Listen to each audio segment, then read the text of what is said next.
Hi there! Congratulations on becoming the newest tutor at BGCBigs. On behalf of all the children and youth at our agency, I want to thank you. We made this video for anyone who's just starting out as a tutor with BGCBigs, and maybe you've tutored elsewhere, maybe this is your first time as a tutor to a young person. This video is just meant to give you an idea of what to expect and hopefully help you out along the way if you ever get stuck. We're excited to have you on this learning adventure because we are going to tutor you how to tutor.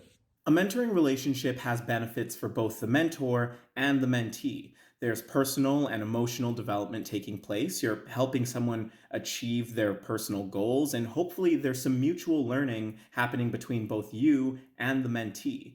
And a key thing that's going to drive all of these benefits is building a strong relationship. And as you may know, BGC Bigs is an organization that puts a trusting and reliable relationship at the core of any good and fruitful match. So while the main goal of being a tutor is to support your mentee's academic endeavors, it's also very important to support the relationship that grows between the two of you, because learning comes a lot easier when the mentee is able to trust and know their teacher or their tutor. It makes it a lot more fun as well. So maybe you start off your tutoring sessions with a couple of icebreakers, asking them how their day was. Maybe you play a game or something to start out, or you take breaks throughout. We call them brain breaks. So maybe you do a couple math problems, then you take 5 minutes to play some Pictionary or something like that.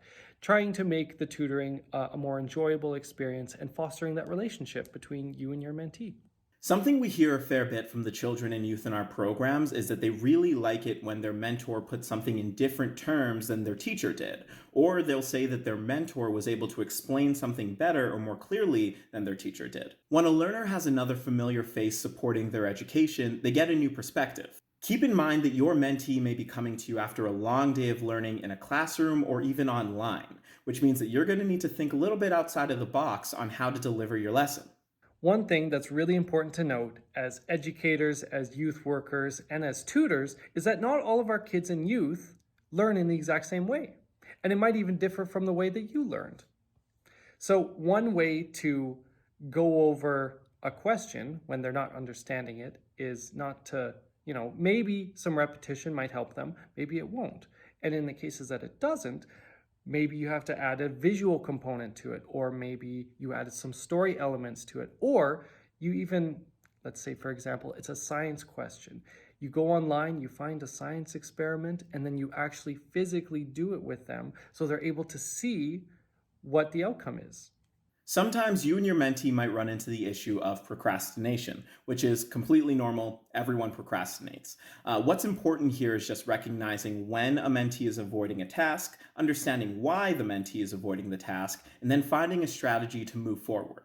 People often procrastinate when a task is too big, a task is too difficult, a task is too boring, or they just don't have enough information on how to proceed. So when you're working with your mentee, it may be helpful to break a task down into smaller bites, or reframe a question into something that's a bit more relatable for your mentee, or even just taking brain breaks in between questions. So sometimes we run into the issue with our mentees that we're trying to help tutor that they don't have homework. And let's be honest, I'm sure a lot of us have used that excuse in the past, including myself. But there's so many other skills that we can still work on, even if our mentee doesn't have any physical homework that they could be working on given to them by their teacher. So one of these many skills that are transferable between subjects would be things like research skills, reading comprehension, basic math, literacy skills. All of these things can be taught by doing research projects or looking up fun games to read together and stuff like this. And if you're having trouble figuring out, what kind of skills can I work on with my mentee that will be applicable to all of their different subjects, or maybe help them in other areas of their life while we don't have any homework to work on currently. You can always reach out to your facilitator, to the coordinator at the school, or to their teacher.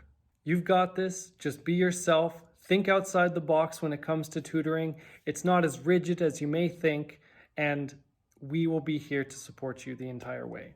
Also, bonus points if you noticed I changed the color of my shirt. Thank you for supporting BGC Bigs. So enjoy the tutoring, have fun with it, form a connection with your mentee, and make sure to always wash your hands. Thanks, everyone.